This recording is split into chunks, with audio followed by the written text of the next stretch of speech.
So the diesel community, there's a lot of pride in that community, and the diesel has so many different uses and functions, to where that community could be your traditional family with an RV camper or a boat.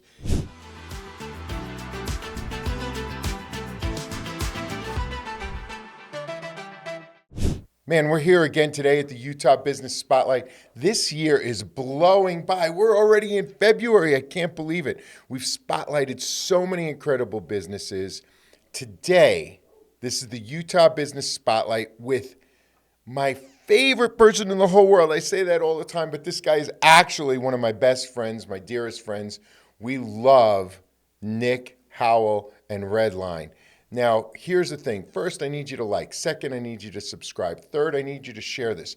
Fourth, I need you to tell everybody they need to be on the spotlight. That's what this is all about, taking Utah businesses and giving them just a moment to shine. We're here with Nick Howell. Nick, how are you today, brother? Great. How are you doing? Oh, man, it's so cool. First and foremost, I love your swag. I love the Redline. I know you guys are up in Bountiful. First, tell everybody, how can people find you? So we're on Google. If you Google Redline Auto or Google Diesel Repair, Bountiful, Utah, we're number one on the list organically. Oh, cool. And so that's been kind of special for us. Well, how can they get to you directly? So we're at 2929 North US 89, or you could give us a phone call at 801-295-3314. Right on, man. So, and you have a website? Yes. What's the website? RedlineAutoandDiesel.com. RedlineAutoandDiesel.com. Everybody, it's RedlineAutoandDiesel.com. They're number one on Google. Now, here's why. Because they kill it when it comes to fixing and repairing cars and diesel. You don't want to trust your family to anybody else. We're going to talk a little about your business, though, today, brother, because, man, you are just working it. But you're a family-owned and family-operated business, aren't you? Correct. What do you love about that? You know, what's not to love about taking your family with you to work? I know, right? You get the good and the bad, Yeah. So, but it's super cool because you've set it up so that everybody has a role. And what people seem to love is your authenticity, because family is so important to you, and the way you take care of your customers is the same way you take care of your family. Correct. And I think that, especially here in Utah, family is a very important part in the culture here, in the community and whatnot. And so when they see that in a local business, I think it's easier for them to connect. Yeah, 100%. What do you guys love to specialize in? Like, what is the coolest thing you could do that makes you happy? Like, if you have more of just this type of person, you'd be stoked. So I love people that are passionate about diesel trucks, diesel pickups. They just we just share the same personality, same vibes, and we just like to get stuff done, get things moving. And there's no better feeling than taking something that's not working properly or even running and bringing it in and diagnosing it correctly and having it drive away with a smile on their face. I love that too, man. And so you love diesel trucks. And you specialize in diesel. You're like one of the top diesel mechanics here in the state, which is awesome. So what do you like? If I don't have a diesel truck, which you make me well aware of every Sunday dinner, right? and I'm really working on that. My daughter said this morning, she's like, "We should get a truck, Papa." And I'm like, "I know, Uncle Nick wants us to get a truck too." But what makes diesel so special? So the diesel community, there's a lot of pride in that community, and the diesel has so many different uses and functions, to where that community could be your traditional family with an RV camper or a boat, and so that really, speaks Are diesels to the better adventures. for pulling RVs and boats? Absolutely, 100%. Tell me why. Give me a little education, a little background on what makes diesel better than gas. Because I can go buy a gas truck for a lot less money. Correct. So a diesel truck, you're not going to have that. It's got a lot more torque, a lot more power, and better fuel economy while it's under power, while it's under load. And so when you're climbing hills and stuff like that, or pulling really heavy RVs that a gas truck couldn't. They make some 43-foot toy haulers, and when they're loaded down with four-wheelers and dirt bikes and stuff, you're not going to get an F-150 to pull that. No, and so it seems to me like what you'd be doing though is you're actually burning out that engine way faster because it's under so much strain and pressure. Even if it seems like it's doing it, it's not doing it efficiently. Is that accurate? Correct. So a diesel engine, they're built for it. So even the fuel lubricates the internals of the engine, not just the engine oil. Oh, right on. That's cool. I didn't know that. Yeah, they last quite a bit longer. I've had a couple diesel trucks go for over 500,000 miles. Wow. So, and I've got one right now that was my dad's that passed down to me. We have 340,000 on it right now. Wow. It's still ticking away. So that's cool, man. So now, I know that diesel has its own way of being taken care of. Mm-hmm. What's the number one mistake, even with all the diesel guys out here, and we see a lot of people running diesel out here in Utah, what's the number one mistake that these diesel guys make that winds up in your shop? Because I know you're rebuilding a lot of engines. Mm-hmm. Correct. So I think the number one mistake, since 2011, we switched over to a CP4 injection pump, and that's in all of the diesel engines across the board, the Dodge, the Chevy, the Ford, and it's a horrible fuel pump. And so the best thing that anyone could do would be to take care of their fuel system, add fuel treatment, one that does not have alcohol, and one that provides a little bit of more lubricity, and keep that fuel pump lubricated and keep the injectors lubricated so it can last and do its job a lot longer. Right on. Can you tell if something's wrong with an engine before it gets critical? If I brought my truck in? So the best thing to do would be preventative maintenance, making sure you have regular services, including the fuel filter. I like to change my fuel filter every other oil change. They're a little bit spendier, but that's just good practice to have. Some people like to go 15,000 miles. I like to do it at 10. And so you wouldn't ever have to worry about knowing what goes on or feeling for that. If that fuel filter is always changed, you wouldn't have to worry about. So something as simple as changing a fuel filter might cost a little bit more in the front, but it costs a lot less in the back, I would imagine, because a rebuild could be $15,000, $20,000, $25,000. Correct. And so if your fuel filter hasn't been changed recently, a lack of power, especially while you're towing, would be a good indication that we probably should get it in for a service. It's crazy, right? What I love about what you guys do, I mean, I've seen, talk to me about your passion, because I've seen your tool chest, and it's incredible, man. It's like it's a candy store for anybody who loves tools. I mean, and here's something that's interesting, man. You could tell a lot about a human being's passion when you see the environment in which they play. When you go down to Redline and you see he has full-on 2 full bay wall of just these incredible snap-on tool chests that it's pristine. I mean, just the way you manage your tools. And I would imagine that's hundreds of thousands of dollars worth of tools. Correct. Yeah, between the tools and equipment over the last 5 years being in business, we spent a little over $1 million. $1 million in tools and equipment. That's incredible. But that makes it easier for you to diagnose properly, to come in. And you have some crazy 200-point inspection, which is about 80 points more than other people do, right? And is that, how much do you charge for that? Because that's got to take some time. It does take some time. It takes an hour and a half, maybe 2 hours, depending on everything that we find. But at the end of the day, we like to make sure that everybody's safe all on the road. A lot of people take their families on vacations, and just want to go out and have a good time. And the last thing they want to do is be broke down on the side of the road. And so, we try and do our best to work you in. And I don't charge for those inspections just so that we can have peace of mind and give you the peace of mind that you're just going to be able to go and. So if someone has a diesel truck and they want to come in and get it inspected, you can inspect it for them, then there'll probably be no charge? Correct.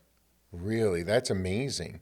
That's really quite an incredible thing, because one of the things that is challenging is you generally bring your vehicle in for service, right? Or anything. It doesn't matter what kind of business. It doesn't matter if you're a hair salon or an accountant or an attorney. We always get, I own a marketing agency, so I always get people when they're not making any money and they don't have any money and they're like, help me make more money. And I'm like, okay, cool. And they never want to get that bill, but if they would have maintained their marketing throughout. So you're giving people an assessment so that you can have a conversation and let them know what's good, the bad, and the ugly. Correct. And because we're a family-run business, keeping the whole family safe, to where they can build memories is top of mind.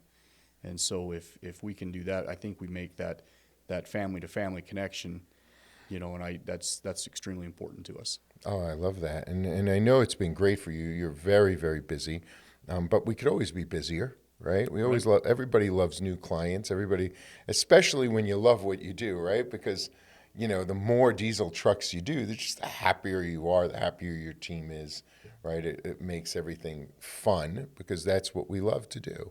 Correct. And and I love, when someone loves what they do because they're always doing what they do. So I love, like, I'll call you up Sunday morning and I'll say, hey man, family dinner's in 2 hours. You're like, oh, okay, cool. Well, I'm like, well, what are you doing? You're like, oh man, I'm rebuilding this engine. It's awesome. And that's the kind of, that's the passion that you've actually even instilled. Your wife has that passion, but now your daughter's even worked in the garage for some time, right? Yeah. So she's been in there. We started her at 16. She loved it. Now she's 18, and she's been pulling all of our transmissions, doing our front end work. I've got her into some pretty in-depth engine repairs as well, some half rebuilds, like top-end engine rebuilds and whatnot, and she's just killing it. I love that. Everyone's super impressed with her when they come in, and it's amazing to see how other families and other people can gain so much confidence in an 18-year-old girl.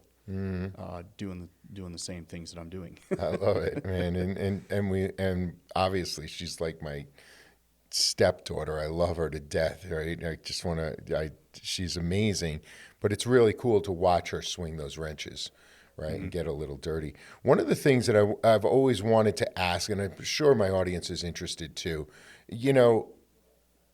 is it worth it to buy and repair a diesel? Or, new diesel trucks are almost $100,000 now. Yeah. They get crazy.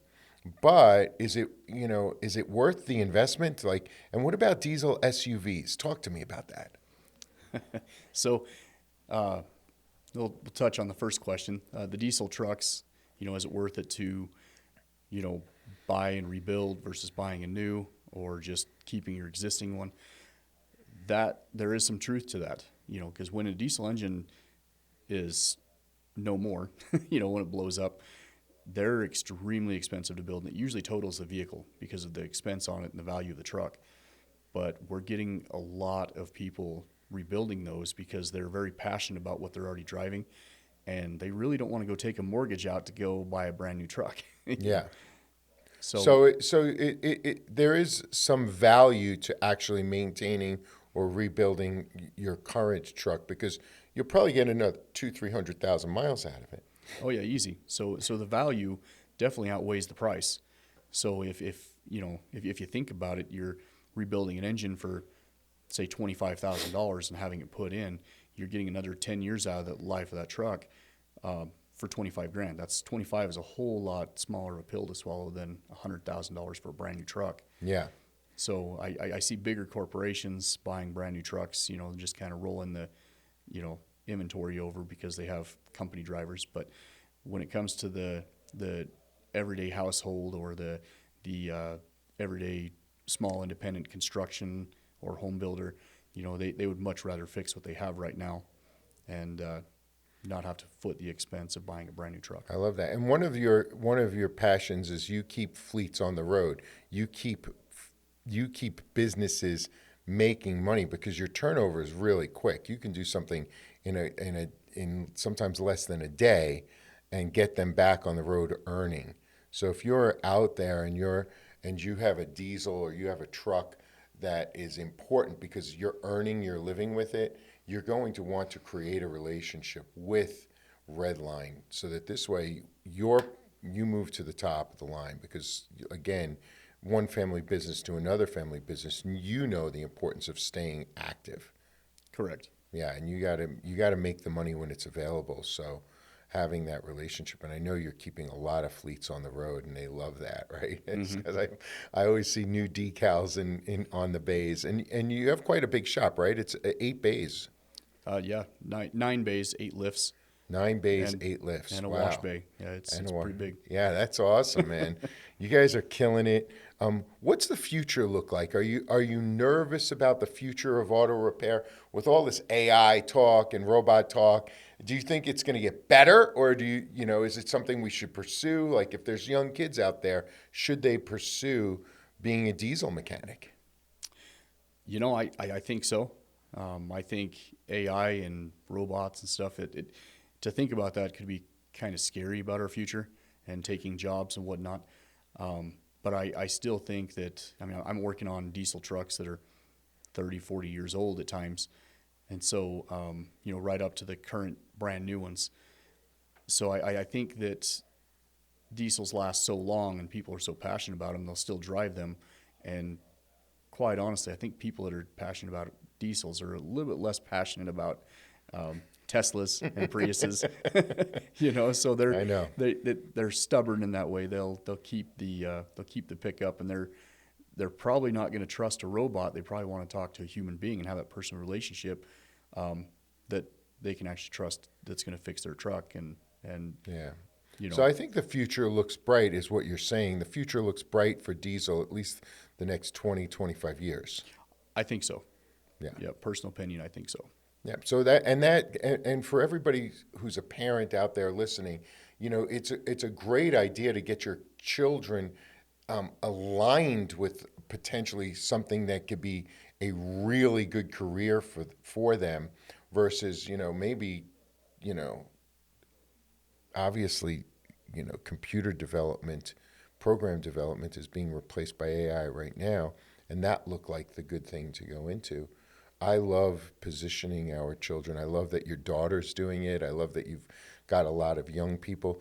You even did something with Ladies in the Garage last year. I heard you're bringing it back this year. Tell us about Ladies in the Garage before we wrap up. So we like to bring in ladies, females, and even teenagers, that are just trying to get started into this or getting their driver's license at first. It kind of goes back to the whole family thing. Ladies feel like they're taken advantage of in a lot of shops, and taken for granted. I can name one this last week that I talked with that actually did just to get her oil changed, and it was a sad story. So tell me about Ladies in the Garage. What is that? So we bring ladies and teenagers into the shop and teach them on their own vehicle the basics, how to check their oil, how to change their oil, how to change a flat tire or check for uneven tire wear.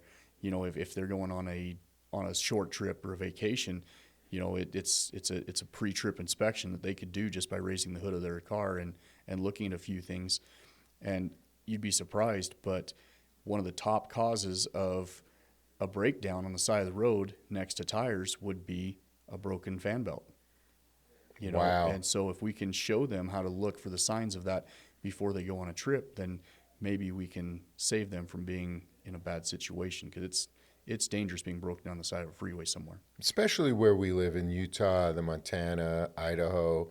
If you go into Colorado, Wyoming, I mean, there's not things for 100 miles sometimes. Yeah, a lot of remote areas, and Yeah. and some of those, if you're on kind of a 2-lane highway, some of those don't even have cell phone service. So Ladies in the Garage was designed to encourage women to come in on one of the days of the week. Sometimes it's a Saturday, sometimes it's a Sunday, and you just are teaching them the basics of auto maintenance. Yeah, and because every car is different, we teach them on their own car so they get familiar with their own car. I love that, man. That's so cool. That's so cool. And how much does something like that cost? So as of right now, we haven't put a price to it yet. We're still building that process. So right now, we're just donating back to the community to offer it. So this coming season in the spring, Ladies in the Garage will start up, and the first few Sundays or Saturdays will be free. It's like a free 4-hour course. Yeah, yeah. Let's build it up. Let's build a referral program and get everybody talking about it. You know, Yeah. I get some love it, women telling man. their friends, and Ladies in the Garage, and it's not what you think, guys, because you can send your teenage boys there too. It's primarily for women. It's primarily for your daughters, so that they're competent in the environment and they can competently speak to mechanics without getting taken advantage of. So that this way they know exactly what to look for and how to maintain their own cars. I love it. correct. And we like to bring the teenagers in as they start getting their driver's license and driving and whatnot. Because, like I said, we're a family business. You know, we like helping families. So if we can show a teenager how to do these things that driver's ed no longer teaches how to do, then maybe we can save the parents a lot of money. I'm a parent. That's what I like. I love it too, man. Well, we're out here with Nick Howell, Redline Garage up in Bountiful. We are super excited to have you. Thank you so much for spending some time with me and sharing your passion for automobile. It's incredible, especially diesel engines. If you have a diesel, man, look these guys up. Get that 200-point inspection. He'll tell you what's going on, face to face, man to man, family to family.